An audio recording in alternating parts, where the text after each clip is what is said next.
Yeah, it was the hardest day of my life, to be honest, to stand there with 15 people and say, we're going to have to go backwards, and I don't know where that's going to stop.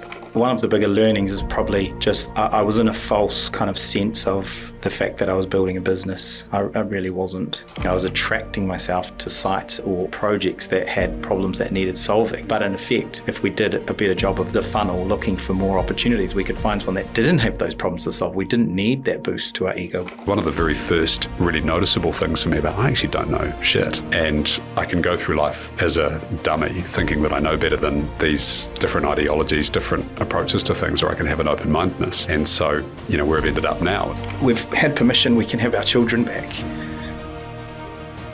This house has been approved so we can have our children back, which I can't even imagine, we didn't even know we'd created this, situation, that we could remedy that. I can be standing there, my heart rate might be at 115, 120. I'm not running, I'm not exercising, I'm standing. And my watch is literally buzzing me saying, are you okay?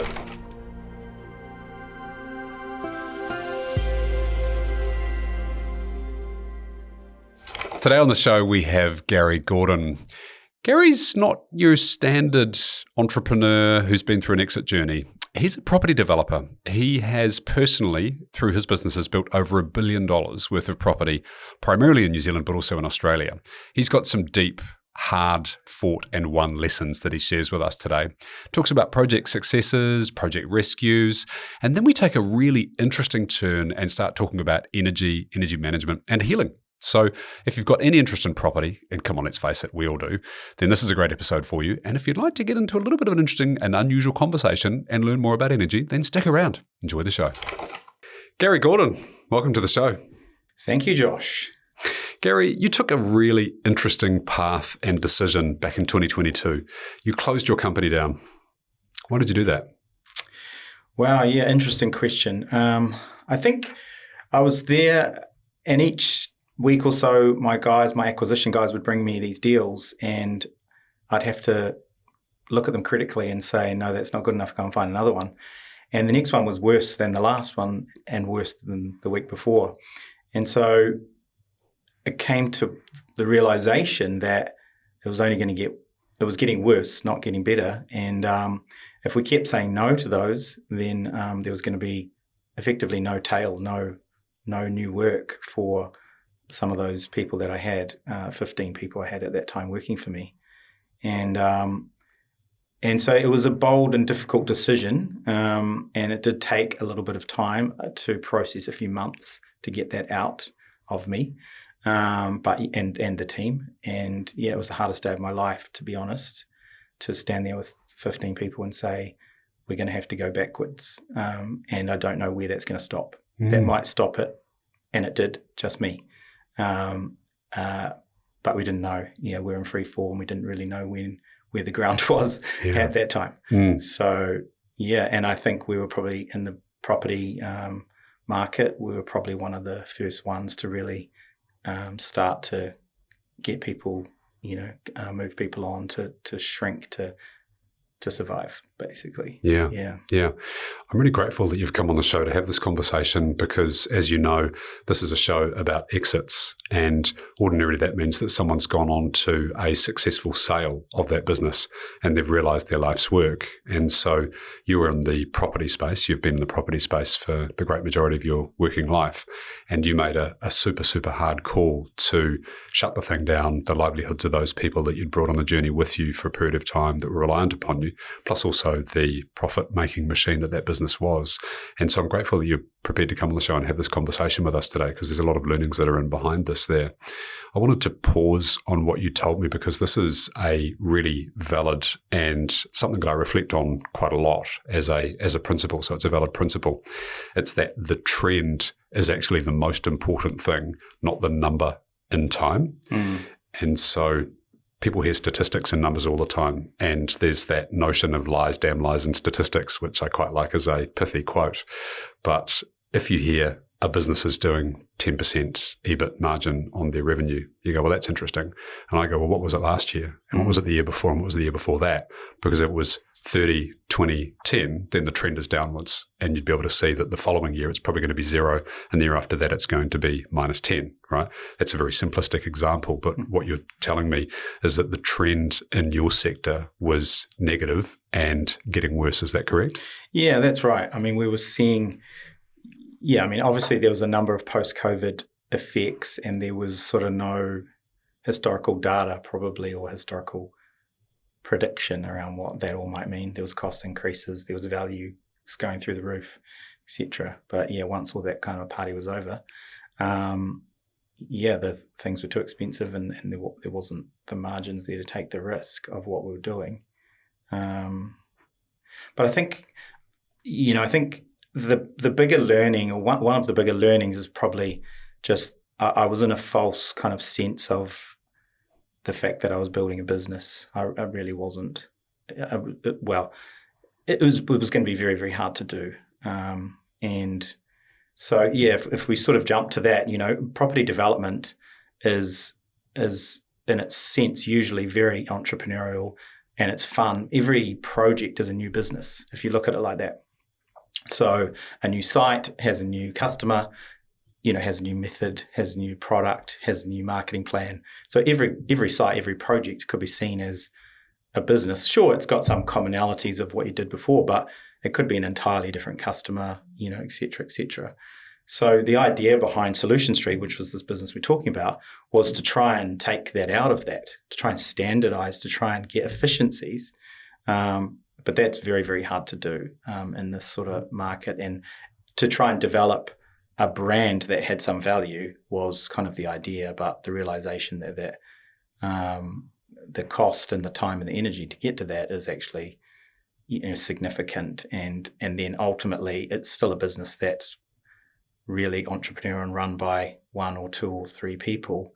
It's not a business that could be passed on or sold, and therefore it was probably never going to be on this podcast as a sale, no matter what we did, really. The systems and processes might have streamlined things, but they were never going to get it to the point where it had a value. So we were effectively spending money creating, let's call it what we called it, investing, which was really wasting money to create brand and create value that really had no value.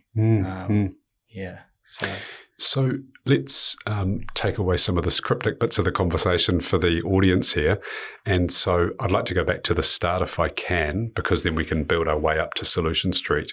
So by Origins QS, I know them as the builder's accountant. But so let's talk about the start of your career and then kind of the leading into legacy property, and then perhaps we can go into Solution Street as well. So what's the backstory of Gary?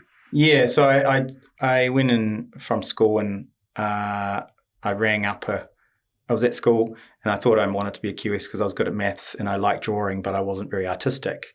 I'd really quietly like to be an architect, maybe in my next life or something. But I didn't have the sort of that artistic flair. So someone told me about QSs. So I rang up a couple of QSs. The first 2 didn't really help me, but the third one was very helpful. And he said, come on in and we'll show you what we do. And that's a company that's still going now. Rawlinson's a consultant quantity surveying company. They gave me work during the holidays while I was still at school so I could see what happened. And then fortunately for me, the owner, he was also on the board at Unitech. So he wrote a letter which said, "We'd like Gary to be accepted. Thank you very much." And that was basically the end. So I was the youngest person on the degree course there, which was the first year they did it. And that kind of set me off. So it was a good serendipitous that I called them and talked to Alan, and he helped me get on board. So that's kind of how it started. But serendipity aside, you called a few of these companies before one said, hey, we'll give the spotty face kid from high school a bit of a go. So I think you did the mahi to kind of get yourself in the door in the first place. Yeah, well, definitely, yeah. And that was fun. But then I was there and I looked around one day, and no disrespect to the other consultant QSs who we know, but I saw a bunch of guys wearing cardis, and middle aged. And it really wasn't exciting. I realized I didn't it wasn't where I wanted to go in the long run. So so that's what kind of drove me towards the development sort of side. And so through those years, I I started working for a developer. We finished from Rawnson's. I went to work for him, and then we did a few things. But then I did end up back at the construction side in Mainzeal and a few other main contractors before ultimately going out and getting some experience with a developer, which didn't last very long, but I learned enough to kind of bring, development's really about, obviously there's the cost side, but, there's planning, there's finance, there's marketing, there's other parts to it that you need to bring together, not just the construction cost side of it. So, so that was about 25 years ago now. Mm-hmm. So, so that sort of brought me to the development. And tell us about your first project in development. Well, it's very interesting because it's about 300 metres from here, which is kind of interesting. We're on Shortland Street in Auckland Central, by the way. So. Yeah, so we're literally parked just outside. And so that was a 18-level high-rise. 18-level high-rise was your first project? On Bankside Street, which is just off Shortland Street here. So, so it's actually got a story in itself that's probably never really been told. It really was quite a stressful time. And you bought the land and you did a spec build. So let's unpack this. Well, we did it. What happened was I got introduced to the landowner through an agent, and he said he needs a bit of help. And so the project was already been launched, but it hadn't been successful, so it hadn't sold enough. So I was introduced to the landowner, and we and I think that the initial sort of idea was for me to come on as a consultant, but I said, well, I can fix this. And he said, okay, we'll put your money where your mouth is. So we sold our house and put the money in, which was $150,000 in those days, but to redesign it and relaunch it. But the catch was that the offer was I paid 50% of the cost, but I only took a third of the profit. So I backed myself beyond the return on the first one. So, but, I copied all the things that I'd learnt. We used the same kind of structures as what I'd learnt from prior. And, so it was 99 units over the 18 levels. And so 25 years ago, and you brought 150,000 cash. That is insufficient to pay for half of a 18-level building, even in that money then. So how did you go about getting the leverage, and who did you convince? He already owned the land, so it was really about the relaunching and the repackaging of it. But in those days, you could fund projects 100%. In fact, I've funded projects over 100%, which sounds random, but at times we could borrow more money than the cost and use effectively profit draw prior to the projects being finished. Wow. From whom? From tier one banks, or a combination of tier one banks, and then the old finance companies that don't exist now, like Hanover and those guys. So is that why they don't exist? Well, I think it was more about maybe I shouldn't say, but look, I think those days they were obviously getting a lot of money coming in from mums and dads, and they were lending it out on these stuff. And a lot of the stuff was very successful and paid the interest and got finished. Obviously there was some that weren't. So those, the finance was, there was plenty of money in the system to fund those types of things. But, there were rules, it was pre-sold and funded and built with a proper builder, and everything was contractually lined up, and QSs checking everything and all that stuff. But the drama with the building was actually around the stair. So the fire service weren't happy with the fire engineering sort of community, and we had a consent for an 18-level building with one stair, which they felt wasn't safe. And if I'm correct, the installation of a second set of stairs would have impacted quite markedly on the square unit. It's a tiny site. Yeah, it's a tiny site. Okay, we've got six one-bedroom units per floor. I mean, it's a tiny, skinny, tall tower. So that would have been impossible. So, So how did you work around that? A lot of wine. For you or for... No. We... it's something that's never happened to me before or since, and it was called a determination. So literally there was a pile of paper on my desk, which I ignored for a couple of weeks until they rang me. I didn't even know what it was. And then the building authority, rang up and said, "Oh, you've got this determination, you've got to answer." And I was like, "What does that mean?" And they say, "Oh, somebody said that this building doesn't comply with the building code and you're building it." So it was a very significant thing. And so, there's a whole process that triggers. And there's lawyers, there's experts from Australia coming over, and a whole bunch of things going on to try and work out whether this building was safe or not.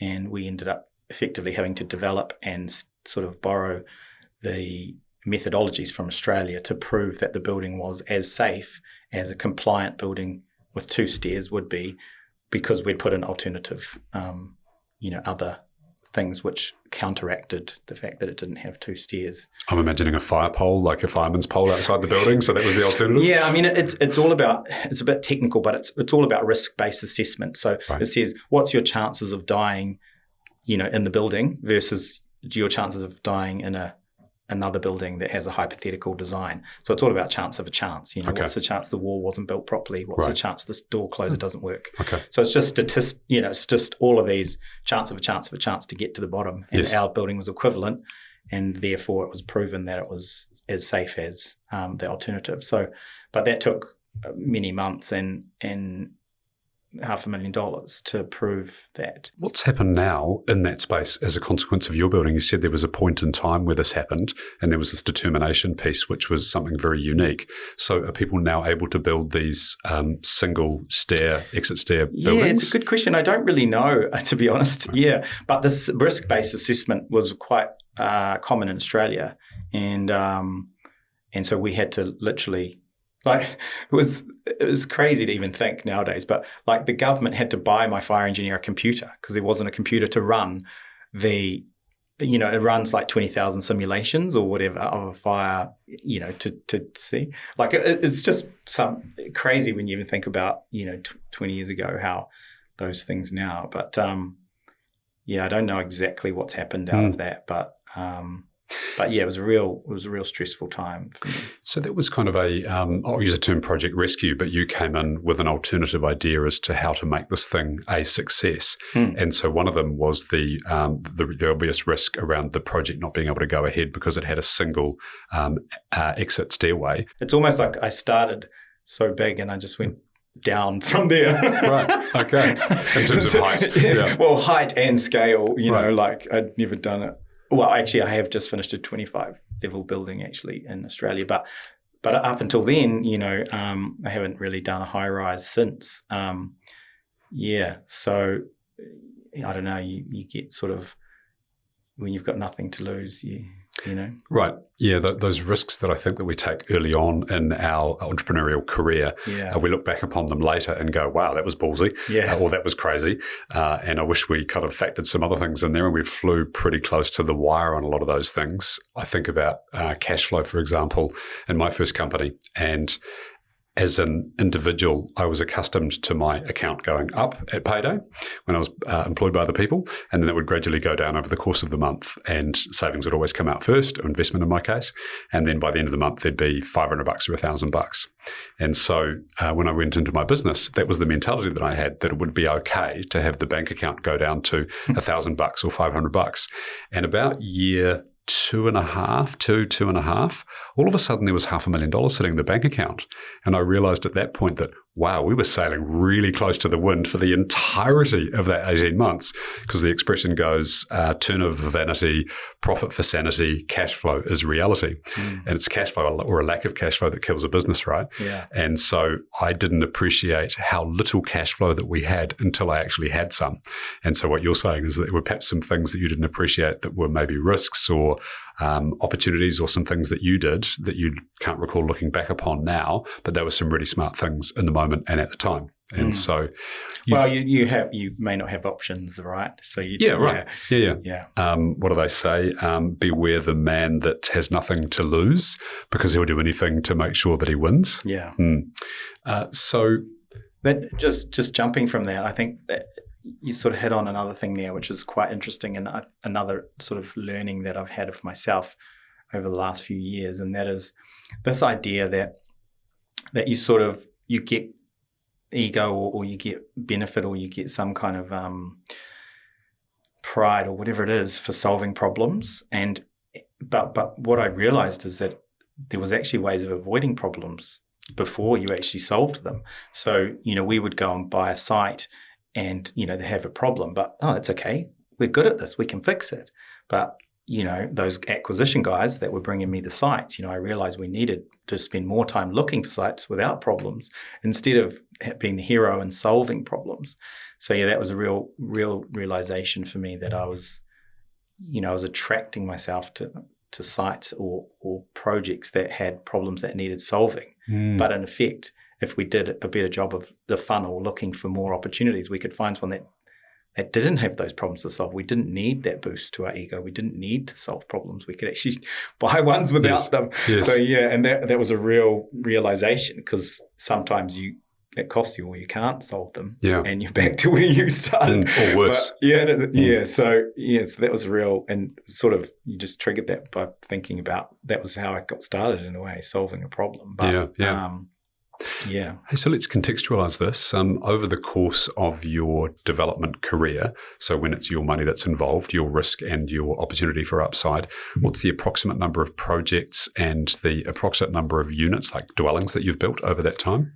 It's probably 100 projects or something like that, and a couple of thousand units probably, But I am putting that all together at the moment, and just to kind of go back, because there's some that sort of pass you by and you forget that so long ago that you're done. But yes, we had quite a run in Christchurch for a while, and even in affordable housing, if we price them at $500,000 a unit, that's over $1 billion worth of development that you would have done over the course of your career, approximately. And we'll wait for the website, and then we can talk about that later on. But that's just to contextualize it. So, in other words, you've been there and done that, and you've got the battle scars around property development. So I wanted to establish a bit of a stake in the ground as to who Gary Gordon is for those that don't know. And so what is it in your experience that makes someone, because there's a lot of bankrupt and people that have flirted with bankruptcy and property development, and I'd like to talk some of those later on. But what is it in your experience that makes someone enable them to become successful in property development? Yeah, it's a great question. I don't know, because, people come from all different angles to development, and in different markets, there's people, it's sometimes we are literally competing against mum and dad, who hire, buy a site, hire a few people and throw up some houses and down the road from us. And that's the competition. They have no sort of experience. And then other times you might be competing against literally a publicly listed company. So it's a very wide, and New Zealand is even different again. Like if you look in Australia, there is lots of successful large property development, entities, whether they're listed or other. But the individual kind of comes through different paths, whether it's from construction often, or real estate, like an agent or valuer potentially.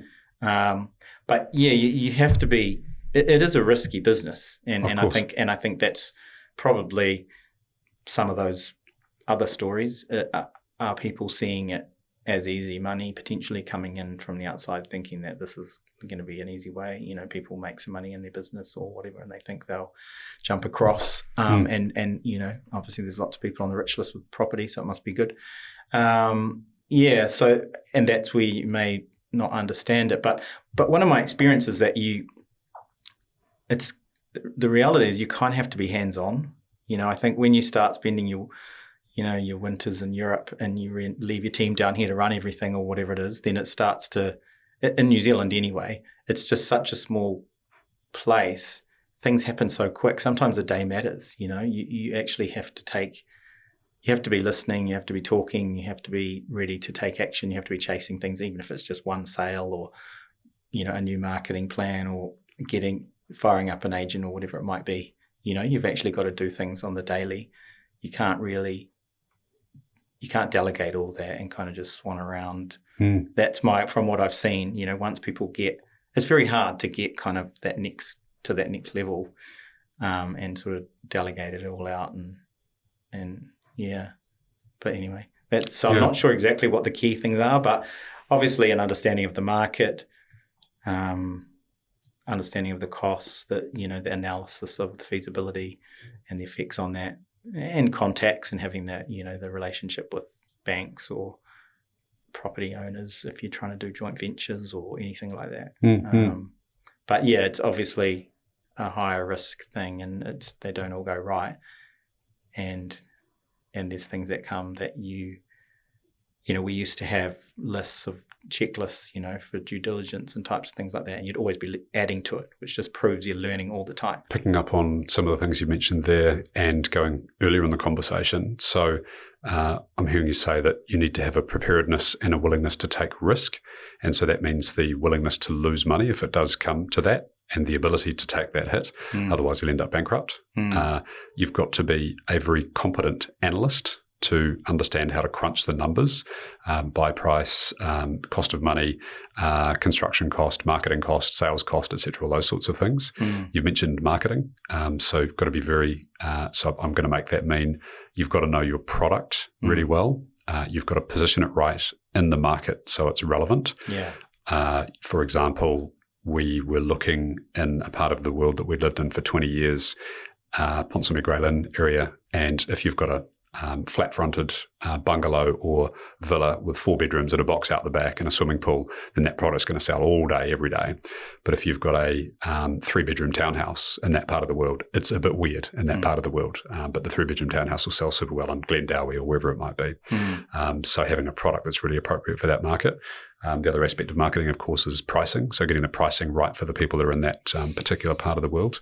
I'm going to imagine you have to be a really competent project manager. So that means managing timelines, budgets, that sort of thing. The profit you make is the air you squeeze out of everything, a little bit of air you squeeze out of everything, so it's a little bit on the design, so you don't do exactly what the architect says, because if, he's not quite understanding your numbers as well as you do. And then you kind of need to, cost-wise, make sure you got your costs right and get your costs right. And then the real estate agent, well, if you sold it what they said, then you probably wouldn't make any money, or you might not make as much, and because that'll make an easy sale. So you've kind of got to sell it a bit higher or whatever it might be. But every little bit of air you squeeze out is kind of where you get your margin. So if you did what everyone said, then you probably wouldn't make obviously as much. So it's a matter of kind of being the conductor, the middle guy of all of those people, and kind of bringing that all together to ensure that each part of it. But yeah, I dream of this, what I'm calling crowdfunding kind of method of development where, and we might get to this where, we find a site and then we go out into the market and we say, well, we can build 10 houses here. Is there 10 people that want to buy them? Because if there isn't, why should we do them? And actually you come on the journey with us, let's do it together. Kind of, you can be the 10 buyers. We need you. We need this. We need that. Let's bring it together. And more of a collaborative approach rather than, this is what we're doing and do you want it or not kind of situation. What colour do you want the paint is about the extent of the other example, whereas what you're saying is let's do this together, share the profits together as well. Well, I think there's definitely a method where we could say, look, if we know we've sold all 10 of these in a week or 2 or a month or whatever it is, then obviously there is a cost benefit to us. That's a saving in funding, or it might be saving costs of marketing or sales or whatever it is. So yeah, there is money to be saved, and you're a part of a group of 30 people who wants to buy in this particular location. Why don't you come and tell us what you want? We'll see if we can find it and actually make it happen, and maybe there's 10 of you and that's enough or whatever. But it's just an idea of bringing, I suppose it's that collective idea, which is a lot in, kind of the weird way a lot of parts of society are going, being in a community kind of way, which is a big thing. Yeah, we had, even with our houses, we started was having, bringing all the neighbours together and introducing them before they moved into their houses, and, have their little badge on and say what house they're in so that they can meet their neighbour. And that's a really big thing that we're proud of, that, my team did along the way, because, I know what it's like for you, but, some people move into a house and they don't even know their neighbours, and they move out 10 years later and they haven't even talked to them, So, I used to be that neighbour, and we moved to a neighbourhood about 6 months ago, Tina and I, and the building inspector who we'd used on 3 different properties, he made a great suggestion to us. He said, get a case of wine And tomorrow, after you've unpacked half the boxes, they will have seen the truck there the whole day. Go around to all of your neighbours and take around a bottle of wine and give them your phone number. Yeah. And we're like, that's a great idea. And so we did that. And then within 24 hours, we were on the WhatsApp group we're in a cul-de-sac. And so we're in the WhatsApp group. And then we dropped a message in saying, we're going to have wine and cheese in 3 weeks' time. Come around. You know, New Zealand is a very, diverse Culturally. place, and genuinely we were putting people into these houses that, they're quite dense, and they're living literally through the wall of their neighbour. And some of them may not have come across some of the other people that we had in the developments, And so we wanted to kind of build that from the beginning, And that was the idea. And initially we'd do it on site and just before they're finished, but nobody would really, everyone was interested in looking at their house and this and that, the garden and whatever. And so we slowly got better at it, and we actually did it off-site. So it was before everyone moved in, and we did it at the pub nearby, the local pub, so the nearest cafe or pub to where the houses were. And we tried them all to get them all to come along, and we'd introduce them and their kids and all the rest of it. Sometimes their parents, because first-time buyers, their parents have helped or whatever. They'd come and want to chat to me or the neighbours or whatever. And it just was, we had such great feedback on it that, everybody would get to know each other. Literally people wanting to organise, like you're saying, parties, and don't put the fence up between our houses because we're going to share barbecues. And we're like, all these, and this is like the first meeting. We're like, hang on a minute. The world that we live in today, we're of an age that we grew up where the way that you made friends was you went up and you said hi to them, and then you became friends by getting their phone number and ringing up and making an event, right? The world that we live in today is separated through digital, and it's done some wonderful things because it enables us to keep in touch with people from afar and then do the voyeur thing, on Instagram, whatever it might be, keep in touch with people. You're not keeping in touch with them. You're just watching their life play out at a distance, right? And there's many benefits to it. But what that's done for us as a society is that it's pushed us into this place of individualism. And as a species, we've come through with collectivism, which means that we are all out for each other. We're part of a community, and we understand that to succeed, that's not an individual sport. That's like a team kind of sport. And that's how we survived, right? Yeah. Initially against much larger, much more dangerous foe before we had the ability to communicate properly, hunt collectively, and then go out and kind of, better species kind of thing. Now we're in a very, very different place. And so the thing that we are hopefully moving back towards, and it's people like you, Gary, that are enabling this to happen, is back in towards community. And what we're craving now is connection with other human beings. What we've proven is time and time again now is that the way that you stay happier, healthier for longer is through more connections with other human beings. And so being able to enable that in the living space, the built environment is what I understand that we call it, is a really cool thing. So thank you. Yeah, I think, I suppose if we go back a few steps, I suppose, my philosophy is that, property ownership improves your life, right?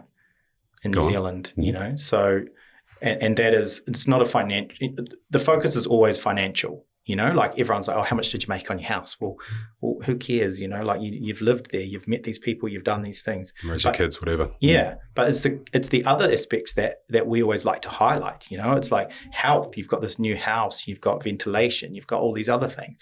You've got community, you've got your kids living in one house because you own it.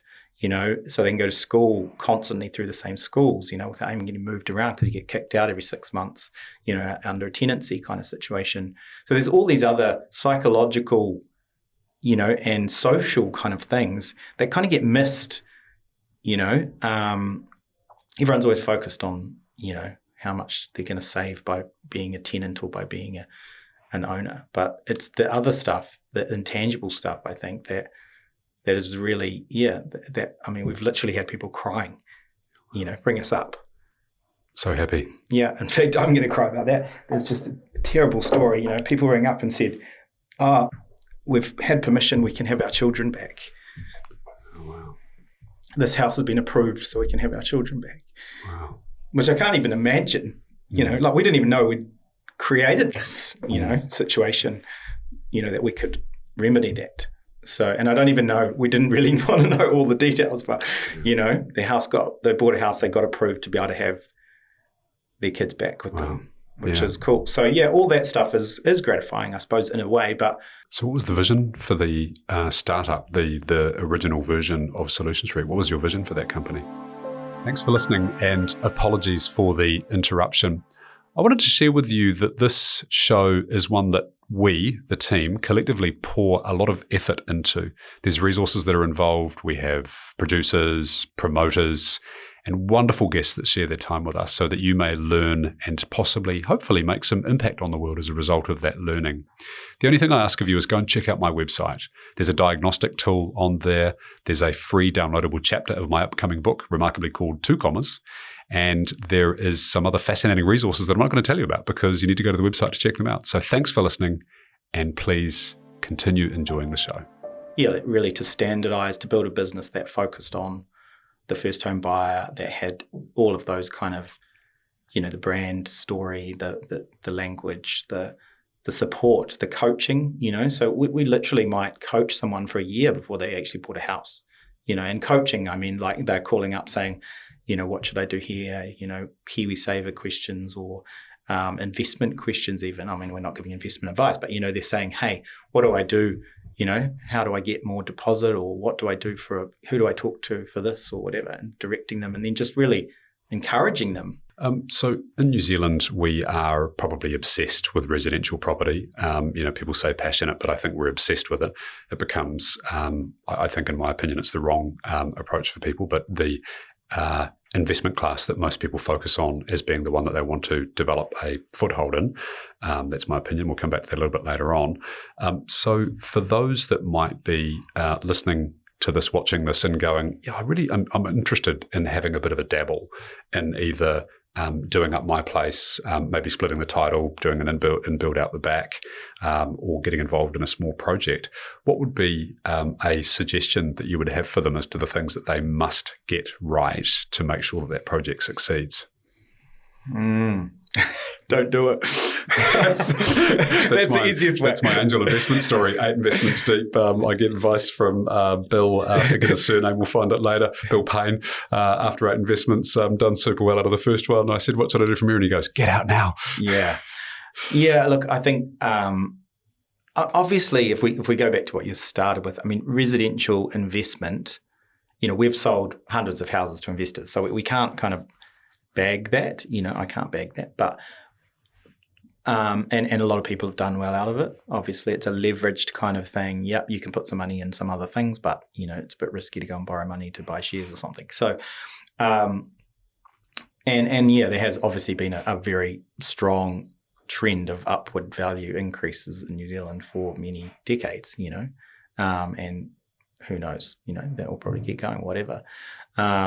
So it's, I suppose, seen as a safe, if you want to call it that, investment. It's bricks and mortar. You can drive around, have a look at it, and it doesn't sort of disappear on you overnight. And so it is popular with, and then, but the tax structuring, that New Zealand had really drove that for, and we took advantage of that over the years, just like everybody did, selling to the wage earners who could offset those costs. And a lot of them did very, very well, out of that growing. For me personally, I don't have any residential property investment at all. Neither do I. And your home, I presume. Yeah. No investments. Just my house. Same. And that's, for me, it's just, it's a low return really for what I would be willing to, I'm more of a high risk, high return kind of guy. So for me that's not my preferred investment methodology. What is? Where do you put your money? Well, most of the time in the growth sort of way, it's been recycled into doing the next thing. But at the moment I'm just hopefully moving in towards some commercial development, and then just some general investments and sort of funds and that kind of stuff, as more of a cash flow kind of thing, and a little bit in a finance company. So so it's sort of spread around, but I think commercial property will be kind of where I'll go from here, which sort of is quite often the natural kind of life cycle of a developer kind of move for a residential developer. Yeah, I mean, obviously, what you're talking about before was the way to kind of start, right? You want to, you can get a site, cut off the back, build a new house, get GJs or someone safe to build it for you. Probably can't go wrong, kind of thing. And then, move forward from there, but it's, as we said earlier, it's not easy, right? So it's not a quick win necessarily or guarantee. I've seen a lot of people go into small-scale residential development because you obviously have to start small typically. And the first project that they do, they'll make just the smallest amount of margin on, or maybe lose a bit of money on, because they don't understand the product, they don't understand the positioning of that product. And the other thing is that I've seen is that they treat it as if it was their own home, as opposed to being an investment. And so they spec things wrong, or they over-spec things. They put in the very top end of town kitchen when they're in a mid-range neighbourhood, thinking it's going to be for them. So those are some of the things that I've heard about people making as mistakes. Is there anything you would add to that list? No, I think that's pretty accurate. And it's a hard thing to sort of because on the same angle you can go and hire people to do all the stuff, for you, but then obviously they soak up a lot of the costs as well. Yeah, squeezing the air out. The eggs are still sitting in there. So you can get the development managers. There's plenty around that do lots of projects for people and project managers and things like that. But they obviously their time is not free either. So so that's a bit of a challenge. But but I think you've hit it on it there. It's you get emotional about it, and you. And as I say, if you're building something you don't really know the market, then you are taking a risk. Are people going to like what you like? You can't get too sort of caught up about that because, there was something else you kind of jumped on there, and it was something I was thinking about before this as well. And that's one of the things, that I've always been quite keen to try and innovate, and try different things, which has been costly over time, to be honest. I've got a list of those things here, Gary. 200 square metre properties, 6 home star rating, so sustainability, ESG is important to you, integrating shared electric vehicles, recycling of construction waste. That's the list that I've dug up. My researchers have dug up. So you've done a whole lot of things that are very, very innovative in the sector. What drove that innovation? Yeah, I don't know. It's a good question. I mean, I suppose we're always just trying to do things, but I mean, probably the big one was modular, off-site modular. What is that? Which, building houses in a factory, which is one of Shane's, Shane Brearley's love-hate things. I mean, we've probably tried about 6 different manufacturers of houses in New Zealand. A couple of them don't exist anymore, which shows you kind of what does happen. It's very hard to do. So we really wanted to try that and see if that was a way of getting a better product or getting them faster or whatever. That's another one. And then the apartment building I was talking about before, the 6-story thing, that was built out of a insulated block, which is the only 6-story building, I think, in New Zealand that's built out of that, which is in situ concrete, similar to what Shane does with the concrete, but permanent concrete in situ building, and then still selling them out at 400,000 or whatever they were, and then there's a whole bunch of other innovations or whatever you want to call them as well. But I suppose maybe it's boredom, just trialing, finding something new. But the analysis from my side has really been that it's very hard it takes a long time to get, the learning curve to the point where it becomes profitable or really efficient, let's say. Might still be profitable, like those things are still profitable, but you didn't get the gains that you were hoping for. Because you hadn't really, you were still in the learning phase, and that's expensive time and, repeat things or whatever they might be. So the property space is one where my sense, and I'm reasonably heavily involved in commercial, landlord, not so much development, although I have done some small developments here and there. But I get the sense in the resi development space that it's reasonably well networked, maybe a little bit incestuous. People know each other and have a bit of a crossover. So when you went through shutting down Solution Street in 2022, that was probably quite prescient of you to do it at that stage. Were your mates going, oh shit, if only I could exit the way that you are? This is your property mates? Or were they saying, what are you doing, Gary? I think firstly your assumption's wrong that we're all connected. Okay. Yeah. I think we're all like islands, that Yeah. You know of each other, but not necessarily know each other. Yeah, I mean, I think there's obviously groups of people, and doing different things, but it's probably, unfortunately, from my view, I think it's seen more competitively than collectively. Or collaboratively, yeah. Yeah, so I might know him and he knows him and whatever, but it's not like we work as a team or everybody knows everyone or whatever. Yeah, okay. And I it's another idea that I've had, that I think we would work better if we actually shared more information, but it's can be a one-sided thing, right? So yeah, it's hard because everyone's still competing on some level, but there's a few associations. Like I was part of the property council, but I didn't really feel like that was quite right for me. But they're a bit torn because they've got commercial and residential kind of all in there. But there isn't really a collective where everybody works together as such, or kind of networks together. But over time you get to know lots of people, right? And they move around and what have you. Yeah. So, but I think there were people that were starting to go our way. But the part of the story that's probably worth telling there is that, which is, because we were on that growth plan and we were using the scaling up methodologies, we had a great culture. And when I had to sit around and tell everybody, obviously initially everyone thinks about themselves and their mortgage and themselves, but then eventually they realize that I'm there as well, and they actually think about me and my situation. And so it was really the cultural, the bit of the story there was around the scaling up.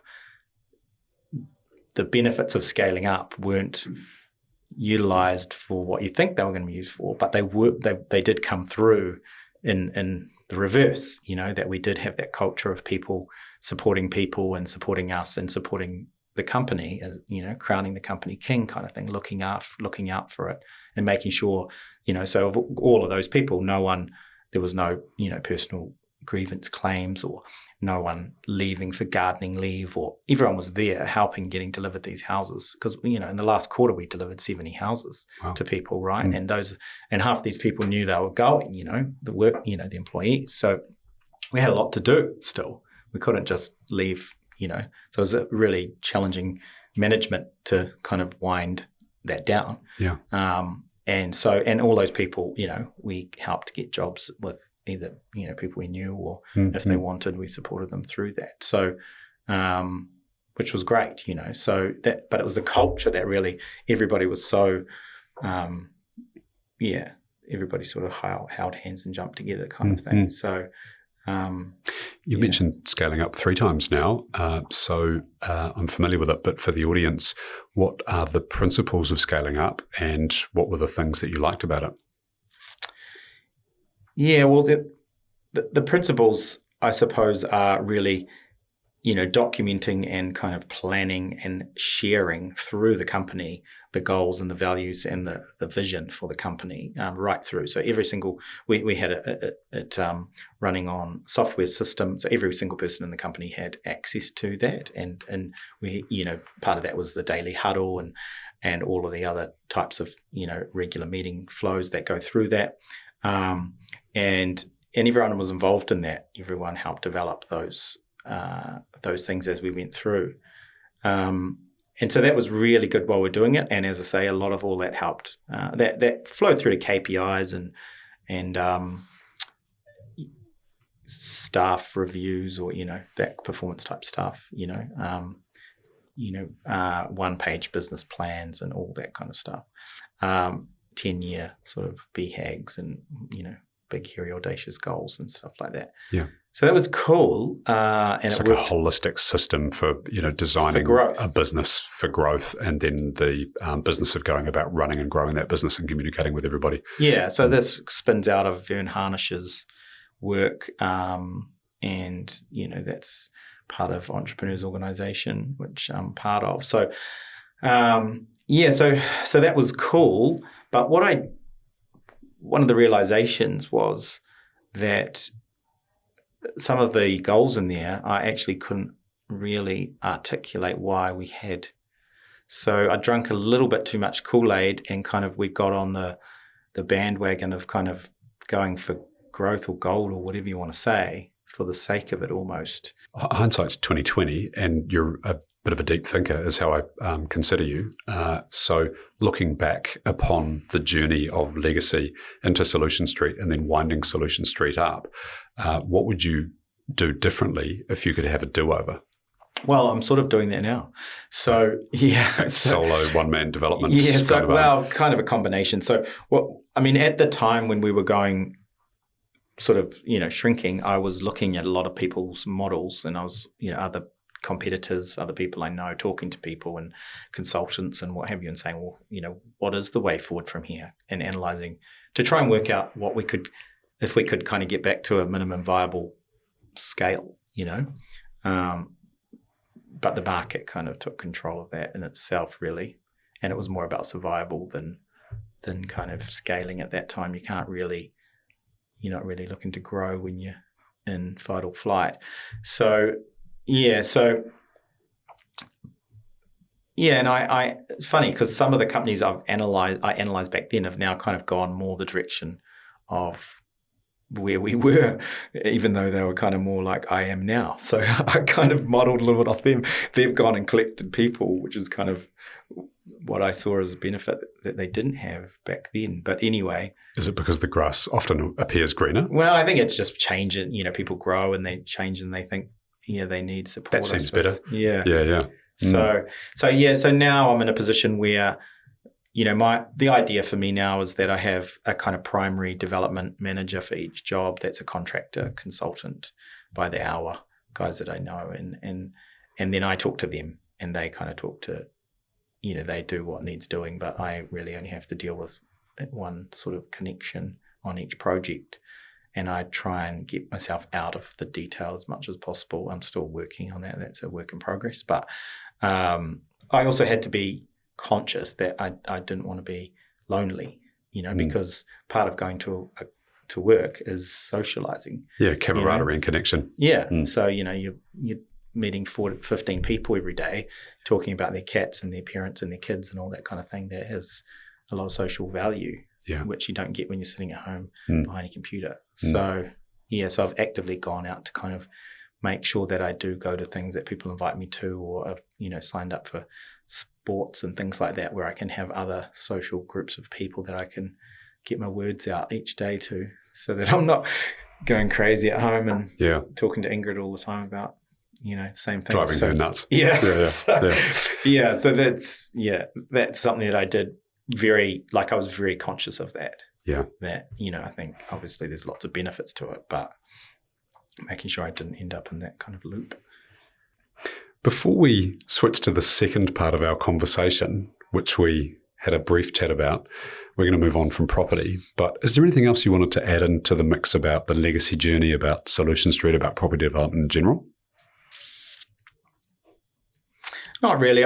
Probably the only thing I thought about was, and it sort of a little bit triggered by watching Shane's podcast, is that we're always for a while we've been in a weird situation in New Zealand where we can't actually afford to produce the houses that people can, we can't afford to produce the houses that people can afford. Do you have a view as to what some solutions for that could be? There won't be a single panacea, a silver bullet. There never is, but it's a systemic problem and they're always the most complex and the hardest to solve. Do you have a view as to some things that could shift the needle? Not really, to be honest. I mean, we're working on this kind of all the time, We've tried sort of density with the unitary plan. We've tried different building methods and, as we talked about, innovation and, I think there's some examples. Probably shared equity is something that, where the council, the government, or the not-for-profits or, other people could take positions, which they are. Something like that could be pushed, and I've tried to actually do that myself, but it's challenging.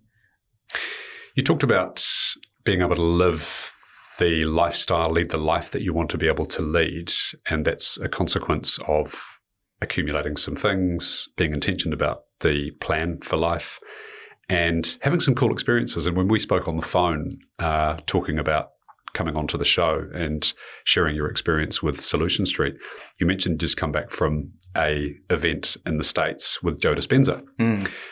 Firstly, who is Joe Dispenza? Yeah, so Dr. Joe is, he's actually a chiropractor originally, but he broke his back and refused surgery, and through his own self-work, healed his back, lying there for 3 months thinking about healing it, basically. Is the kind of summary of the story. But then he's gone on to kind of research neuroscience, epigenetics, and a whole bunch of other stuff to kind of develop some methodologies around meditation, and combination of kind of self-improvement and healing, I suppose, of all those kind of things in a 1 week program. Typically we do about 40 hours of meditation in a week. So that sounds intense. What was it like? It's a cross between like a conference and like a rah-rah Tony Robbins conference? Yeah, I was going to say a conference and then Tony Robbins, yeah. So you got 2,000 people in a week in Dallas, in conference center in a ballroom. So you're doing anything from sitting, lying and walking meditations. It's a little bit overwhelming. It's emotional and overwhelming is the way I'd describe it. You have a lot of thoughts and a lot of emotions that kind of come up in what you're doing, and realizations about yourself and what's going on. And they actually say it's very hard to describe, but I've sort of described it as probably the most change that's happened to me in a 1 week period. Wow. Of anything that I've done.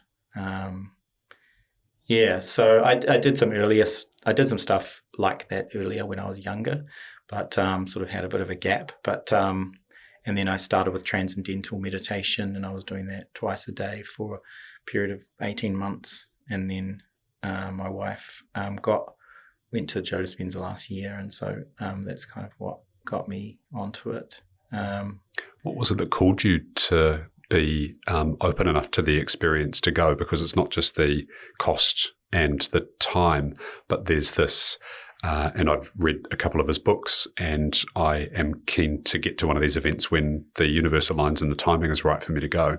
But what was it that called you to go? What was the... Yeah, I don't know. It's a really hard thing to say, but to put my finger on, I don't really know. But yeah, it was just... Yeah, she obviously told me about it, and I started sort of looking into it, and then an event came up, and I was like, "Well, there's space here." I don't think there was space, and then there was space. I was like, "I think I should go." And seems like a sign. Lined up, with So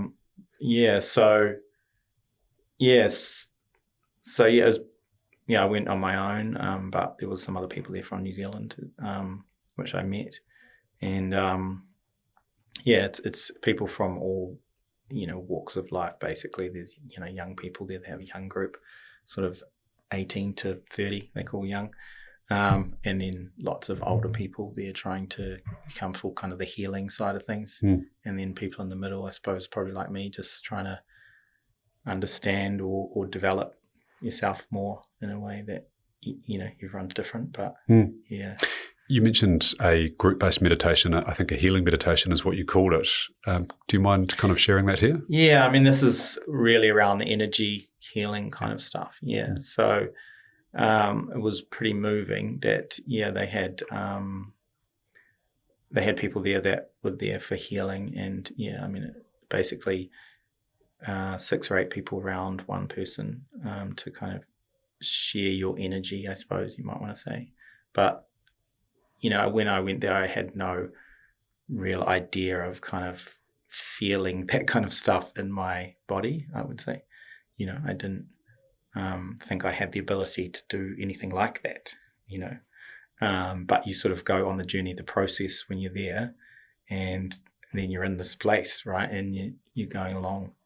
And I could 100% feel it. And, it's pretty moving. Your hands, I could just feel the heat in my hands, transfer of energy, and quite a lot of transformational stories as well there to make you kind of, believe what's kind of going on. But yeah, it's a very individual thing. Yeah, so yeah. it's going to definitely sound a bit outside of the standard stuff. But yeah. So you mentioned that it was the most change you've experienced in a week.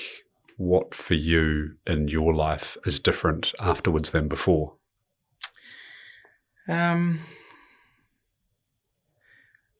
Definitely a calm and kind of more loving connection kind of with everything, I suppose. And just understanding more about yourself and understanding the opportunities and the potential future kind of outcomes of where you can go. I'm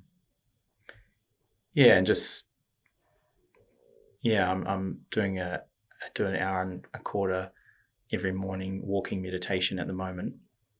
Is that the very, very slow version like the Buddhists do? I've done that before. No. It's so you basically stand for about 10 minutes, sort of, and then you walk just normal speed, whatever, listening to a guided meditation for maybe another 15 minutes. Then you stop for 10 minutes, stand, and then you walk back for 15 minutes, and then you stand for 10 minutes, and then you lie down for 10 minutes, basically, something like that. Right.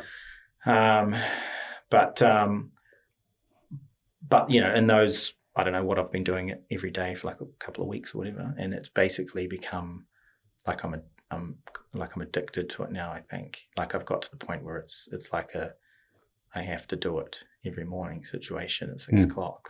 So my body's kind of dragging me there to do it because it's so positive, that it's something that I want to keep doing. So it's really. I mean, who doesn't want a bit more calm in their life in the crazy world in which we live, and love? Who doesn't want more of that? Yeah, and it's just, I mean, it's really crazy to think of how you're listening to someone and some music with no other stimulants can have that effect on your body. I can be standing there, my heart rate might be at 115, 120. I'm not running, I'm not exercising, I'm standing. And my watch is literally buzzing me saying, are you okay? Slow down. Yeah, right. We're not sensing you're doing anything. Why are you having a heart attack? So, just to be able to think that your thoughts and your, what's going on, your chemicals in your body can generate all of these kind of things is, a pretty big learning and, understanding all that is. The cornerstone of the theorem, as I understand it, is that the body is a self-healing mechanism. And in the West, we've become a little brainwashed to forget that, and that what we need to do is to take a pill or maybe to go on a diet, probably take a pill though, in reality. Big Pharma is very powerful. If you've got any conspiracy theorist in you, then you probably want to shut up now, to turn off the show now. But I've personally been through a range of different types of journeys dealing with some medical conditions that we all tend to have to deal with over the course of our life. And I came to understand that the medical system is not really there to provide optimal patient outcomes. It's kind of there for the system. And so if one wants to experience a great medical outcome from a problem, you need to take ownership of that thing for yourself and look into all of the different mechanisms that are available. But I've not always, since late 20s when I developed an autoimmune disorder, understood that the best form of treatment is one that is non-invasive and non-chemical related. And so that means Eastern-based philosophies, meditation, mindfulness, those sorts of things, which could be a little bit woo-woo for some folk. But I think that for a lot of ancient civilizations, they've known that's the thing for a long time. And so someone like Joe Dispenza's, I think, put a lot of science around it as well. Yeah, I was going to say that. So there's kind of two things that came to mind when you're talking there. One is, and this is my own theory, when I was doing the pre-work, because you have to do 25 hours of study/meditation before you go, or you meant to. And my own theory was that I kind of got to the point where I thought, as humans, we haven't adapted quick enough. That's basically, the fastest to adapt is the ones that are the strongest, right? Yeah. And so, the whole fight or flight kind of story of the tiger and all that kind of stuff that everyone well knows, we live in stress, however much percentage of the day that is, depending on who you are. And your body, lots of parts of your body are not built to actually be in stress more than however many times, a day or a week or whatever it was, And so these things are basically just getting worn out, whatever they are. Yeah. They're getting worn out because they're just running at 100% all the time. And so firstly, you can't do that. And secondly, you need to be able to get from there back to, wherever you should be, your optimal position, quickly, or, as quickly as you can. Yeah. Otherwise, they're dragging it on. So, so that was my own realization that basically we haven't adapted, our bodies haven't adapted to the new environment that we're living in. This one. Well, not just that. I think it's been hundreds of years that we've been in that, 100 years or whatever it has been. They've been running in the stress, more this, more that, more everything. And, all of those bits of our, body that are affected by that, that immediately come on automatically under the fight or flight or freeze kind of structure. They're doing it all the time, and they're not really built for that. So that was one thing that came to mind. But it's worth mentioning that obviously that he has, Dr. Joe Dispenza has spent a lot of time on and money on the research side of it, and because even with transcendental meditation, when you learn that, they spend a lot of time telling you how great their research has been around 143 different studies we've done or whatever it is, and he's a bit the same, trying to kind of prove the outcomes. So even when I was there, I was part of a study, and they've done all studies, so they've done EEG stuff before, during, and after the week of meditation. They've done blood tests. They've done all these different things to try with the university research labs to try and build data around what people are actually doing. Immunoglobulin A as an example, they had tested people for that before and after to see how that increased over the time you're there, and a whole bunch of things to try and justify, I suppose, what might be seen as impossible outcomes.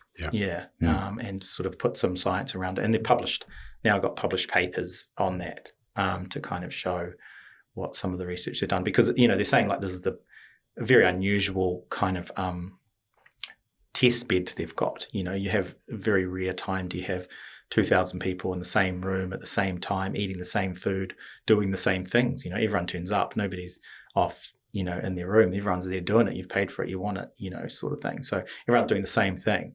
And to then have 2,000 different people from all around the world, and in fact, they've done it in different parts of the world even to see whether that makes a difference. To understand what the results of that are is pretty cool. And then publish it for other people to use, just some real crazy outcomes from that, from trying to put the biology behind the woo-woo, I suppose you might say. The science behind it. And try and build that into your week there or your time before there as well. You're learning to try and get you to understand and therefore believe and therefore more buy-in, So you do it because you understand it. You've got the data. You've got the story behind it. I think a lot of these things start with like an open-mindedness, a curiosity to kind of go and take a look at them. And my experience with these alternatives is that if you go in with a cynicism is the belief that it's wrong, that this thing is incorrect, or a skepticism, which is questioning it very deeply, but from a place of suspicion, as opposed to an open-mindedness, then it's probably never going to work for you. And so I think that the ability or the willingness to kind of step back and go, I actually don't know. And this is, for me personally, I was a cynic about a whole lot of things. Got a great story from when I was about 20 years old. A girlfriend, the girl that I was seeing at the time, had done a reflexology course, and I used to tease her because I had this opinion that I thought that I knew everything as a 20-year-old, and that there's no way that you could rub someone's feet and have a change of outcome for their liver or for their sinus or for a headache. And she was clever, and I had a head cold one day, and she goes, would you like a foot rub? And I said, foot rub? Would I? I'd love a foot rub. And she rubs my feet for about 10 minutes. And then she goes, how's your sinus? And I'm like, oh, damn you, I'm wrong. And it forced me to start to question things that I held as like beliefs and truisms, and then wherever we pick those things up from over life. But it was one of the very first really noticeable things for me about, I actually don't know shit. And I can go through life as a dummy thinking that I know better than these different ideologies, different approaches to things, or I can have an open-mindedness. And so, where I've ended up now is that I go, I actually don't know, and I'm going to go in with an open-mindedness and not necessarily wholeheartedly commit to whatever that thing might be, but there's a world of opportunities and experiences for us to have out there, which are outside of this fear of certainty that we kind of carry around with us through our lives. And there's a lot of richness that's available in those things. Has that been your experience with Dr. Joe and other things? Yeah, I mean, I've always, if people have asked me, what's the one thing or the secret or whatever it is to you, whatever, I've always said to date, I've always said that everything I do is something that just adds to the mass of what I do, so what I've done, there's no one thing that's kind of, that was the answer for me. It's like, I did these things, or I did these things. I, joined EO as an example, and I got this other thing to my toolkit. I did that, and I got something else to my toolkit, so it's kind of each thing just bolts on and adds to the next thing and kind of creates a better, version of it, as opposed to kind of one thing and then throw everything else away, whether it's reading, that book or whatever it might be. Yeah. It's just, you pick up a little bit here and there and it just reshapes you a little bit. It doesn't change you entirely. It just kind of reshapes you just a little bit. Yeah. But yeah, back to an earlier point, it's quite interesting to understand some of the science and say, well, we've got some of our receptors in our body, that some of those drugs you're talking about are made by big pharma to fit right into. It's like, well, why were they built in our body for big pharma? Probably not, So therefore, do we have chemicals that we can produce that fit into those? Right. And just that simple thinking is like, okay, well, actually, there's quite a good possibility that maybe we could actually produce the chemical that goes into that ourselves. Yeah. That all they've done is realize that it's there and make something artificial to fill it. Yes. So if you can do that yourself, then why do you need that? And they did that around Serpin A5, which is sort of a COVID inhibitor kind of thing, and they actually gave people a card and said, have a look at these chemical formulas and think about these when you're meditating, and then tested them to see whether they actually produced that, and which they did. And then they gave another group of people that plus some other made-up chemicals that weren't real, and their body didn't make any of them because it knew that it wasn't they weren't real. So yeah, there's a whole study out there about that. But yeah, it's quite interesting what your body can produce if you tell it to.